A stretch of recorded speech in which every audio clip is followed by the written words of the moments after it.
అందరికీ నమస్కారం. గోంగూర రోటి పచ్చడి చేస్తుంది అమ్మమ్మ. అన్ని తెలుసున్న పదార్థాలే. చేసిన మెంతులు, ఆవాలు, డ్రై ధనియాలు, కాస్తంత ఉప్పండి, మెత్తగా దంచుకున్న ధనియా, మెంతులు, ఆవాలు. దీన్ని పక్కకు తీసుకోవాలి.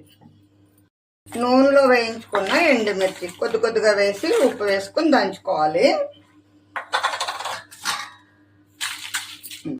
కొట్టుకున్న కారం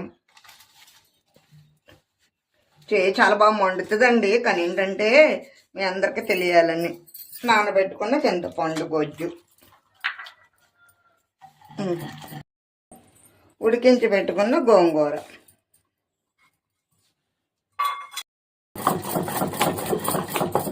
ఎక్కడికైనా పచ్చి జీలకర్ర, వెల్లుల్లి టేస్ట్ అండి. జీలకర్ర, అల్లం మెత్తగా దంచుకోవాలి. రోల్ చిన్నది కదా అండి, కొద్ది కొద్దిగా చేస్తున్నా. లాస్ట్కి వచ్చేసాం. ఇంకా నీరుల్లి కూడా దంచుకోవాలి.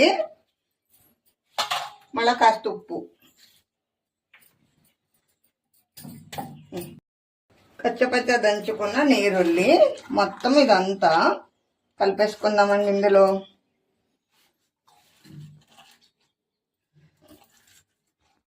మొత్తం అంతా రోట్లో వేసుకుని మళ్ళీ ఒకసారి దంచుకోవాలి.